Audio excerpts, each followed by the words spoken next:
은혜 받으실 하나님의 말씀은 호세아서 6장 1절에서 6절 말씀입니다. 구약성경 1261페이지 호세아서 6장 1절에서 6절 말씀입니다.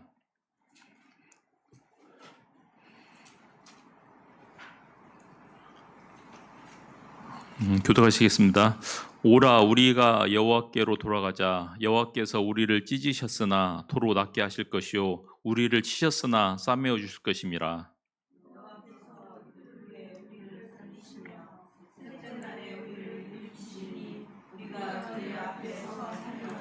그러므로 우리가 여호와를 알자. 힘써 여호와를 알자. 그의 나타나심은 새벽빛같이 어김없나니 비와 같이 땅을 적시는 늦은 비와 같이 우리에게 임하시리라 하니라.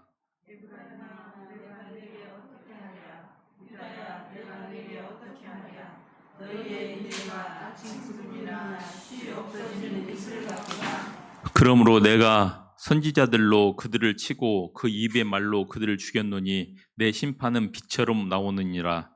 나는 인애를 원하고 제사를 원하지 아니하며 번제보다 하나님을 아는 것을 원하노라. 아멘. 오늘 말씀의 제목은 나를 알라입니다.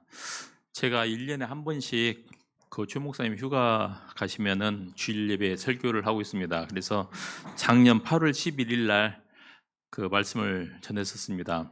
혹시 기억하시는 분이 계실지 모르겠지만 그때 말씀의 제목은 이스라엘의 죄라는 제목이었습니다. 그리고 말씀은 이사야서 1장 2절 3절 말씀이었습니다.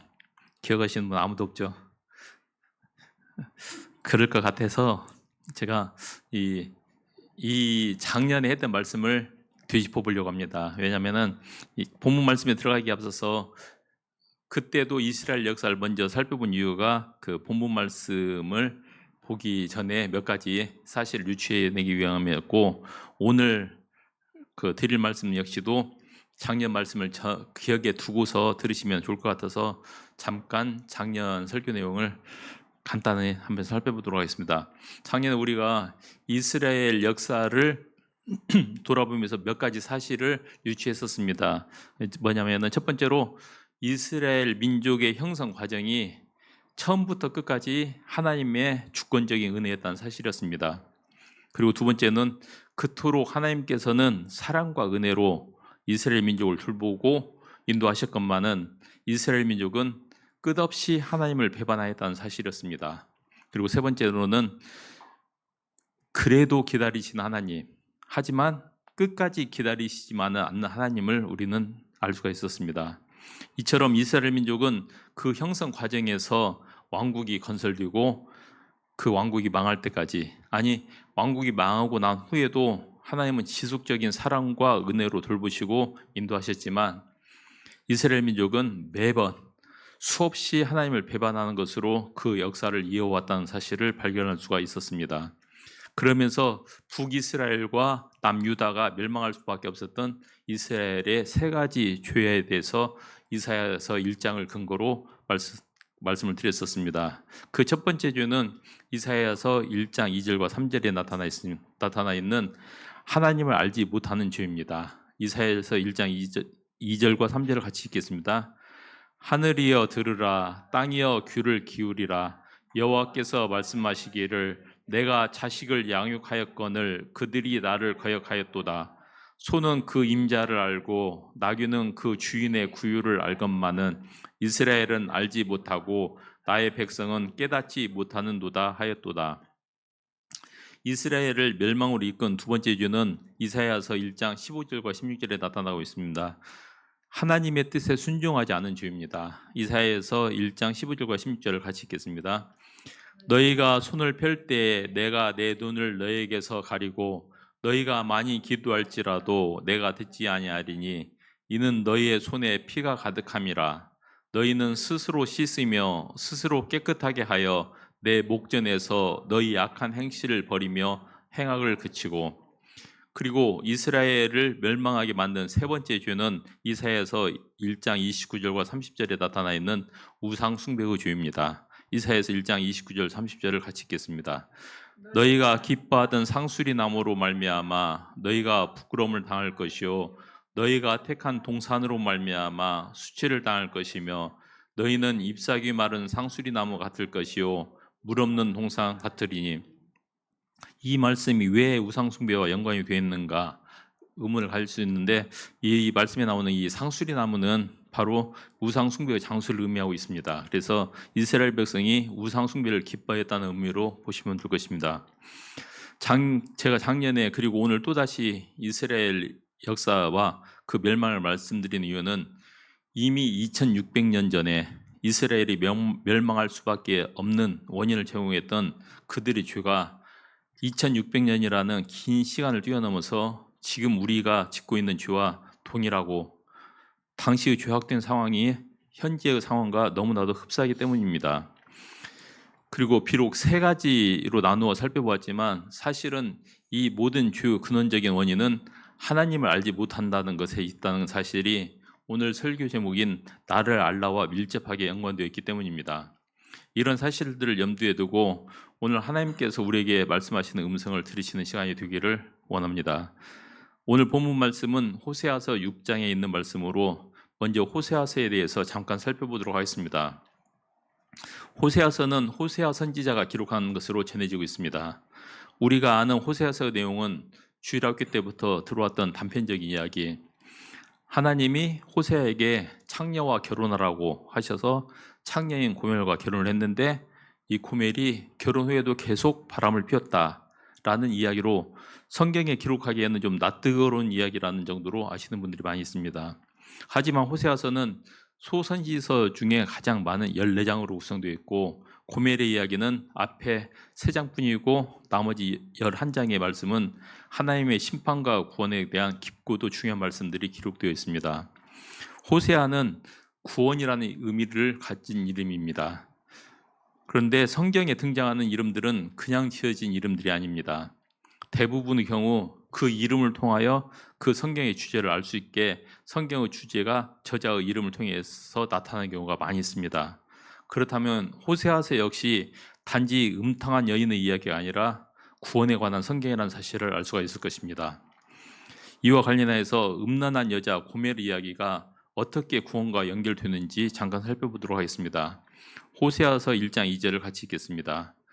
여호와께서 처음 호세아에게 말씀하실 때 여호와께서 호세아에게 이르시되 너는 가서 음란한 여자를 맞이하여 음란한 자식들을 낳으라. 이 나라가 여호와를 떠나 크게 음란함이니라 하시니. 하나님은 호세아 선지자에게 음란한 여자와 결혼하여 자식을 낳으라고 명령을 하십니다. 그리고 호세아는 하나님의 말씀에 순종하여서 음란한 여자인 고멜과 결혼하여 세 자녀를 낳습니다. 호세아서 1장 14절에 보면은 하나님께서는 호세아의 첫 번째 자녀인 아들에게 이스르엘이라는 이름을 주십니다. 그 이름의 뜻은 다가올 심판의 표징이라는 의미를 가지고 있습니다. 그리고 이어서 호세아서 1장 6절을 보면 딸을 낳자 이번에는 로루하마라는 이름을 주십니다. 이 이름의 의미는 긍휼히 여김을 받지 못하는 자라는 의미입니다. 그리고 세 번째로 호세아는 다시 아들을 낳습니다. 이때도 하나님은 호세아서 1장 9절에서 그 아들의 이름을 로암미라고 주시는데 이 이름의 의미는 내 백성이 아니다라는 의미입니다. 여기까지 보면 호세아서는 하나님이 이스라엘 백성에게 얼마나 노하고 계시며 앞으로 이스라엘 백성에게는 심판만이 남아있다는 사실을 느끼게 합니다. 하지만 이어지는 호세아서 1장 10절에서 11절에는 하나님의 이스라엘의 회복의 예언의 말씀이 나옵니다. 그리고 이어지는 호세아서 2장 1절을 같이 읽겠습니다. 너희 형제에게는 암미라 하고 너희 자매에게는 루아마라 하라. 호세아의 둘째 아들 이름이 루암미였습니다. 그런데 2장 1절에는 암미라는 이름이 나옵니다. 또한 호세아의 딸의 이름은 루하마였습니다. 근데 2장 1절에서는 루아마라는 이름이 등장합니다. 히브리어에서 접두사 로는 부정 접두사로 사용이 됩니다. 따라서 그 부정 접두사 로를 제하게 되면은 루암미는 암미가 되고 그 의미는 내 백성이다가 되며 루아마는 긍휼히 여김을 받는 자가 되는 것입니다. 이처럼 하나님께서는 호세아의 자녀들의 이름을 통해서도 이스라엘의 회복과 구원을 약속해 주셨던 것입니다. 그리고 또 한 가지, 고멜에 대한 호세아의 사랑이 바로 이스라엘에 대한 하나님의 사랑을 보여주고 있습니다. 고멜은 호세아와 결혼하고도 부정을 저지릅니다. 심지어 부정을 저지르다가 노예로 팔려가기까지 합니다. 하지만 하나님께서는 고멜을 다시 사올 것을 명령하십니다. 호세아서 3장 2절을 같이 읽겠습니다. 내가 은 15개와 보리 한 호멜 반으로 나를 위하여 그를 사고, 이 장면에서 우리가 알 수 있는 중요한 구원의 비밀이 숨어 있습니다. 그것은 고멜이 회개하고 돌아와서 호세아가 고멜을 거둔 것이 아니라 호세아가 먼저 고멜을 용서하고 거두었다는 사실입니다. 우리도 마찬가지입니다. 하나님께서는 우리가 회개하고 하나님께 돌아왔기 때문에 우리에게 구원을 약속하신 것이 아니라 하나님이 먼저 죄인 우리에게 손을 내밀고 구원을 약속해 주셨다는 사실입니다. 따라서 우리의 구원은 전적으로 하나님의 주권이며 하나님의 은혜인 것입니다. 호세아서가 단지 음란한 여인과 결혼한 선지자 이야기가 아닌 죄인된 우리에게 주시는 하나님의 구원의 약속이라는 것을 살펴보았습니다. 호세아는 주전 755년에서 710년까지 약 45년간 북이스라엘에서 사역한 선지자로 호세아서 1장 1절을 같이 한번 읽겠습니다. 우시야와 요담과 아하스와 히스기야가 이어 유다 왕이 된 시대, 곧 요아스의 아들 여로보암이 이스라엘 왕이 된 시대에 부엘리의 아들 호세아에게 임한 여호와의 말씀이라. 호세아는 북이스라엘 왕국으로는 여로보암 2세부터 스가랴, 살룸, 부나엠, 부가히야 그리고 베가와 이스라엘의 마지막 왕인 호세아까지 총 7명의 왕이 통치하는 시대의 선지자였으며 남유다로 보자면은 우시야, 요담, 아하스, 히스기야까지 총 4명의 왕이 통치하는 시기의 선지자였습니다. 이스라엘 역사를 살펴보면서 우리가 꼭 기억해야 할 연대가 두 가지가 있습니다. 바로 주전 722년 그리고 주전 586년입니다. 주전 722년은 북이스라엘이 아수리의 멸망을 당한 해입니다. 그리고 주전 586년은 남유다가 바벨론의 멸망을 당한 해입니다. 호세아가 주전 755년에서 710년까지 45년 사역했다는 것을 통해서 우리는 이 기간이 북이스라엘의 멸망의 해인 722년에 중첩되었다는 것을 알 수가 있습니다. 그렇다면 호세아는 북이스라엘의 멸망을 앞두고 이스라엘의 멸망을 예언한 선지자라는 것을 알 수가 있습니다. 그렇다면 그 호세아의 메시지는 심판을 앞둔 회개의 메시지였을 것이라는 것은 쉽게 짐작할 수가 있을 것입니다. 호세아는 북이스라엘의 여로보암 2세 때 선지자로 부르심을 받았습니다. 그렇다면 당시의 역사적인 상황과 이스라엘의 역정 상황을 한번 살펴볼 필요가 있습니다. 여로보암 2세에 대해서는 열왕기하 14장 22절에서 29절에 나타나고 있습니다. 먼저 열왕기하 14장 23절을 보면 여로보암 2세가 북이스라엘을 41년간 통치했다고 나와 있습니다.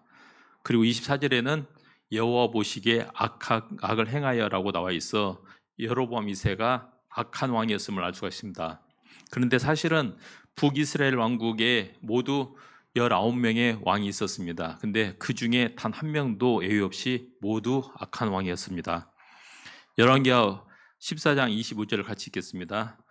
이스라엘의 하나님 여호와께서 그의 종 가드헤벨 아미떼의 아들 선지자 요나를 통하여 하신 말씀과 같이 여로보암이 이스라엘 영토를 회복하되 하맛 어귀에서 아라바 바다까지 하였으니, 이 말씀을 보면 선지자 요나가 여로보암 2세가 이스라엘의 옛 영토를 회복할 것을 예언했다고 되어 있는데 우리가 보는 요나서에는 이런 내용이 없습니다.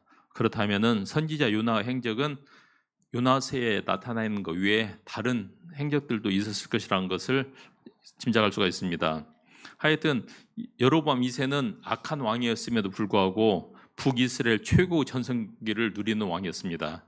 이때 회복된 영토는 이스라엘 최고 부흥기를 이루었던 다윗시대의 영토를 거의 회복할 정도로 정치적으로는 안정되고 경제적으로는 풍요롭고 그 나라는 영토 팽창 정책으로 해서 번영을 누리는 살기 좋은 시대였습니다. 하지만 그로부터 단지 30년 후에 이스라엘은 아수리의 멸망을 당합니다. 불과 30년 후에 멸망당할 것을 모르고 북이스라엘 백성들은 그 시간이 영원할 듯이 먹고 마시며 선지자를 통한 하나님의 경고에 귀를 막았던 것입니다. 그리고 북이스라엘이 멸망한 이유는 제가 처음에 작년도 설교를 통해서 말씀드린 것처럼 이스라엘의 죄 때문이었습니다. 그렇다면 북이스라엘은 여로보암 2세 통치의 시기에 위적으로는 번영과 성장을 누렸지만 내적으로는 도덕적 타락, 즉 도덕적으로는 부패해지고 불법이 성행했고 또한 영적 간음, 즉 우상을 섬기며 하나님을 점점 외면하는 상태가 심화되고 있었던 것입니다. 그런데 여로보암 2세의 북이스라엘 시대가 지금 현재 우리가 사는 이 시대와 너무나도 닮았다는 생각이 안 드시나요? 지금 우리는 어찌 보면 건국 이후 가장 풍요롭고 안정된 시대를 살아가고 있습니다. 잘 살고 못 사는 정도는 있지만 굶어 죽는 사람은 없는 나라에서 민주주의가 꽃피워져 개인의 인권과 생활권이 보장되는 사회에 살고 있습니다. 그런데 지금 우리의 영적 상황은 어떤가요? 도덕은 무너져 가정의 존립이 흔들리고 있습니다. 이혼은 이제 부끄러운 일도 아니게 되었고 근친 상해나 살인 사건이 횡행하고 있으며 각종 범죄가 넘쳐나 묻지마 폭행이나 이유 없는 살인이 늘어가고 있어 안심하고 거리를 다니기도 힘든 사회가 되어 있습니다. 영적으로도 마찬가지입니다. 한국 교회가 비록 역사는 짧지만 지금처럼 사회의 지탄의 대상이 된 적이 없었으며 교회가 교회 역할을 못한 적도 없을 정도로 교회의 자리를 벗어난 있는 현실입니다. 본문으로 들어와서 호세아서는 내용상 크게 세 부분으로 구분되어 있습니다. 첫 번째는 1장에서 3장까지가 우리가 살펴본 고멜의 이야기가 나오는데 사실 이 1장에서 3장까지의 주제는 하나님의 사랑과 자비가 이스라엘의 죄보다 더 강렬하다는 것을 보여주고 있습니다. 여기서 강렬하다는 것은 죄쯤으로는 하나님의 우리에 대한 사랑을 막을 수 없다는 것을 의미합니다. 두 번째는 4장에서 11장으로 이스라엘을 향한 고발과 경고의 말씀이, 그리고 세 번째는 12장에서 14장으로 이스라엘의 불순종의 역사를 나열하면서 하지만 이스라엘이 하나님께로 회복될 것이라는 소망의 약속을 주고 있습니다. 그렇다면 오늘 그 본문의 말씀은 이스라엘을 향한 고발과 경고 말씀의 한 가운데 자리 잡고 있어 그 내용을 짐작할 수가 있을 것입니다. 이제 본문 말씀을 살펴보도록 하겠습니다. 먼저 본문 1장과 2절을 같이 한번 읽겠습니다. 오라 우리가 하나님께로 여호와께로 돌아가자. 여호와께서 우리를 찢으셨으나 도로 낫게 하실 것이요 우리를 치셨으나 싸매어 주실 것임이라. 여호와께서 이틀 후에 우리를 살리시며 셋째 날에 우리를 일으키시리니 우리가 그의 앞에서 살리라. 이 말씀은 회개에 대한 촉구의 말씀이면서 치유와 회복에 대한 약속의 말씀이기도 합니다. 여호와께서 우리를 찢으셨으나 도로 낫게 하실 것이라고 말합니다. 또한 치셨으나 싸매어 주실 것이라고도 합니다. 더 나아가서 이틀 후에 우리를 살리시며 셋째 날에 우리를 일으키시리니 우리가 그의 앞에서 살리라라고 말합니다.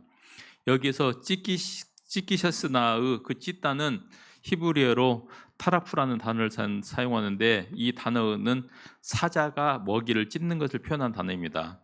따라서 이 말씀은 심판의 가혹함을 암시하는 말씀으로 받아들일 수도 있고 일부 학자들은 이스라엘과 유다의 멸망을 나타내는 단어로 설명하기도 합니다.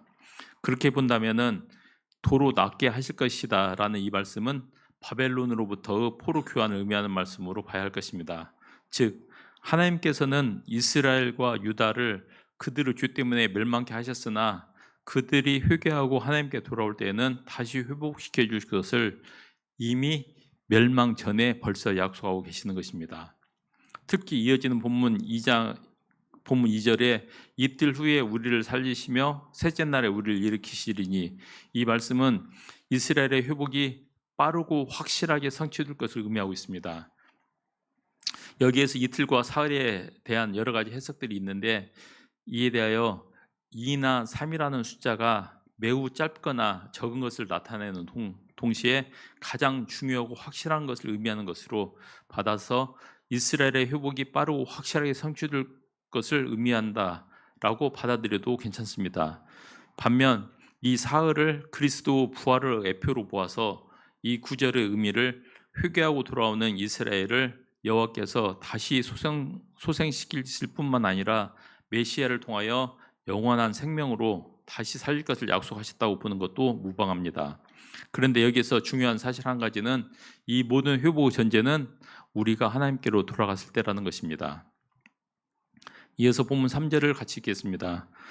그러므로 우리가 여호와를 알자, 힘써 여호와를 알자. 그의 나타나심은 새벽빛같이 어김없나니 비와 같이 땅을 적시는 늦은 비와 같이 우리에게 임하시리라 하니라. 호세아 선지자는 갑자기 여호와를 알자, 힘써 여호와를 알자라고 말합니다. 여기에서 선지자가 하나님의 말씀의 대언자라는 점을 상기한다면은 이 말씀은 나를 알라, 힘써 나를 알라라는 하나님의 명령이라고 할 수가 있습니다. 하나님을 아는 것에 대해서는 조금 뒤에 다시 살펴보기로 하고 본문에서는 하나님에 대하여 설명해 주고 있습니다. 먼저 하나님은 그의 나타나심은 새벽별같이 어김없나니라고 설명합니다. 여기서 나타나심은 히브리어는 야차입니다. 이 단어는 해가 떠오르는 것을 나타내는 단어로서 여호와의 임재는 새벽이 오는 것처럼 틀림없이 임할 것을 의미하고 있습니다. 또한 땅에 적시는 늦은 비는 추수하기 전 3, 4월경에 내리는 비로 곡식을 수확하는 데 있어서 가장 중요한 비를 의미합니다.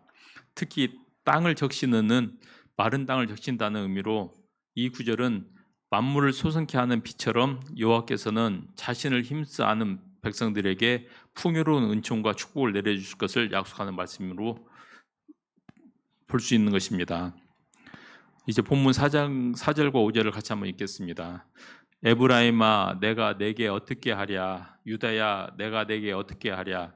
너희의 인애가 아침 구름이나 쉬 없어지는 이슬 같도다. 그러므로 내가 선지자들로 그들을 치고 내 입의 말로 그들을 죽였노니 내 심판은 빛처럼 나오느니라. 본문에서 에브라임은 북이스라엘을, 그리고 유다는 남유다 왕국을 가리키고 있습니다. 하나님께서는 북이스라엘과 남유다에 내가 내게 어떻게 하랴라고 매우 부정적인 질문을 하고 계십니다. 그 이유는 너희의 인애가 아침 구름이나 쉬 없어지는 이슬 같기 때문이라고 말씀하십니다. 여기에서 인애는 히브리어로 헤세드인데 이 단어는 선함, 경건, 신성을 모두 나타내는 단어로서 모든 실천적인 신앙 행위에 사용되고 하나님과 이웃에 대한 지배적인 사랑을 의미하고 있습니다. 그런데 아침 구름과 이슬의 특징은 쉽게 사라지고 만다는 것입니다. 즉 본문의 말씀은 이스라엘 백성의 신앙이 매우 변덕스럽다는 것을 의미하고 있는 것입니다. 그들의 경건은 지속되지 못하였고 회개는 불완전했으며 그들의 선행과 충성이 피상적이고 일시적이었음을 지적하는 말씀인 것입니다. 그런데 이러한 신앙은 하나님을 기쁘시게 하지도 못하고 자신에게 아무런 유익을 주지도 못한다는 점에서 많은 주의가 필요합니다. 어떤 계기로 인하여서건 새로운 마음과 각오로 하나님의 사랑을 실천하는 삶을 살기로 다짐하고 경건한 신앙생활을 시작하였는데 그런 신앙생활이 지속되지 못하고 불안정하며 흔들리고 자꾸만 과거의 모습으로 돌아가는 것은 처음 사랑을 버렸거나 아니면 신앙을 완전히 버리지 않았다 해도 불안정하고 변덕스러운 신앙생활을 할 때 바로 우리의 인애가 아침 이슬과 아침 구름과 이슬같이 사라져버린 그런 상태라는 것을 기억해야 할 것입니다. 그리고 그 결과 본문 5절의 말씀처럼 하나님의 심판이 임하게 됩니다. 그러므로 내가 선지자들로 그들을 치고 내 입의 말로 그들을 죽였노니 내 심판은 빛처럼 나오느니라. 이 말씀은 하나님이 선지자들을 통하여 말씀하셨던 그 말씀대로 심판이 나타나게 되었다는 것을 의미하는 것으로 하나님의 심판이 빛처럼 나온다는 말씀은 하나님의 심판은 햇빛처럼 분명하게 임하기 때문에 어느 누구도 피할 수 없다는 것을 의미하는 말씀입니다. 앞에서 내가 내게 어떻게 하랴라는 매우 부정적인 질문이라고 말씀을 드렸는데 사실은 이 질문이 부정적이지만은 않다는 것을 우리는 본문 6절을 통해서 알 수가 있습니다. 본문 6절을 같이 읽겠습니다. 나는 인애를 원하고 제사를 원하지 아니하며 번제보다 하나님을 아는 것을 원하노라. 본절에서 하나님은 다시 한번 이스라엘에게 회개를 촉구하고 계시며 하나님께 돌아올 것을 권면하고 있기 때문입니다. 본절에는 앞에 3절에서 나왔던 하나님을 아는 것과 본문 4절에서 나왔던 인애라는 단어가 다시 나타나고 있습니다. 그것도 이 두 단어는 서로 상당한 연관성이 있는 것으로 표현되고 있습니다. 본문 말씀에서 하나님께서는 인애를 원하시며 제사를 원하지 않으신다고 말씀하십니다. 이 말씀은 그 중심에 하나님의 인애가 없는 상태에서 아무리 많은 제물을 드린다 해도 하나님을 기쁘시게 할 수가 없다는 것을 의미합니다. 또한 하나님께서는 이스라엘 백성에게 번제보다 자신을 아는 것을 원하신다고 말씀하십니다. 그런데 앞에서 말씀드린 대로 이 인애는 모든 실천적인 신앙 행위에 사용되고 하나님과 이웃에 대한 지배적인 사랑을 의미하고 있다고 말씀을 드렸습니다. 그것은 곧 하나님을 아는 것이 인애를 행하는 것과 같은 것이라는 의미입니다. 하나님을 아는 것은 곧 하나님을 따라 사랑을 실천하는 것을 의미하기 때문입니다. 그렇다고 해서 하나님이 제사와 번제를 원치 않는다는 말씀은 아닙니다. 하나님은 제사를 통해서 백성이 하나님의 공의와 사랑을 깨닫고 그 공의와 사랑을 따라서 살아갈 것을 원하셨던 것입니다. 즉 하나님께서 원하시는 제사는 동물의 피제사가 아니라 하나님의 기뻐하시고 온전하신 뜻을 깨닫고 분별하여 하나님의 뜻에 순종하며 행하는 산제사, 즉 영적 예배인 것을 말씀하시고 계신 것입니다. 결국 하나님은 하나님을 사랑하는 마음이 없는 형식적인 예배나 이웃을 사랑하지 않고 미움과 원망만 가득한 마음으로 드리는 예배보다는 실제의 삶에서 하나님의 사랑을 드러내고 실천하며 이웃들에게 선한 영향을 드러내는 삶으로 드리는 예배를 더 기뻐하신다는 말씀입니다. 이제 말씀을 정리하겠습니다. 작년에 저는 하나님을 알기를 힘써야 한다고 말씀을 드리면서 지식적으로라도 알기를 힘쓰라고 말씀을 드렸습니다. 우리 성도님들이 지난 1년간 얼마나 하나님을 알기 위해 노력하였는지 저는 알 수가 없습니다. 솔직히 주일 오후에 교육 공부 시간이나 수요 예배 참석하시는 것으로 모든 것을 판단할 수는 없겠지만 그래도 그 시간들이 공적인 예배의 시간이라고 볼 때에 조금은 효율적인 것이 사실입니다. 하지만 그렇다고 해서 같은 말씀만 반복할 수는 없습니다. 우리의 신앙은 나날이 나아가는 신앙이어야 하고 성장하는 신앙이어야 하기 때문입니다. 오늘 본문 말씀을 통해서 인애가 하나님을 아는 것이라고 말씀을 드렸습니다. 그리고 인애는 모든 실천적 사랑의 행위이고 하나님과 이웃에 대한 지배적인 사랑이라고 말씀드렸습니다. 그래서 인애는 하나님의 말씀 가운데서 자기를 계시하는 대로 하나님을 아는 지식에 수반되어 그 지식으로부터 말미암아 표현되는 사랑이라고 할 수가 있습니다. 이 말을 역으로 한다면은 인애는 하나님을 올바로 알지 못하면 실천할 수 없는 하나님에 대한 올바른 지식을 바탕으로 이룰 수 있다는 것입니다. 그래서 호세아서 4장 1절에서 이스라엘 자손들아 여호와의 말씀을 들으라. 여호와께서 이 땅 주민과 논쟁하시나니 이 땅에는 진실도 없고 인애도 없고 하나님을 아는 지식도 없고라고 말씀하시며 이어지는 호세아서 4장 6절에서 내 백성이 지식이 없음으로 망하는도다. 내가 지식을 버렸으니 나도 너를 버려 내 제사장이 되지 못하게 할 것이요 내가 내 하나님의 율법을 잊었으니 나도 내 자녀들을 잊어버리리라 고 말씀하셨던 것입니다. 결국 하나님을 아는 지식이 없는 사람은 인애를 행할 수가 없으며 망할 수밖에 없다고 말씀하시는 것입니다. 인애의 실천은 하나님은 존재하시며 자기를 열심히 찾는 자의 보상자시라는 믿음에서 출발합니다. 하나님의 존재를 믿지 못하거나 하나님의 심판을 믿지 않는 자가 그리고 하나님께 그리고 이웃에게 사랑을 전할 리는 만무하기 때문입니다. 반대로 하나님이 살아계심을 믿는다면 하나님의 구원의 약속을 믿고 상급의 약속을 믿는다면 인애를 행하지 않을 수 없을 것입니다. 사랑하는 함께 제자가는 교회 성도 여러분, 우리는 오늘 하나님이 우리에게 원하시는 것이 무엇인지를 살펴보았습니다. 그리고 우리가 살아가는 지금과 매우 유사한 호세아 시대를 살펴보았습니다.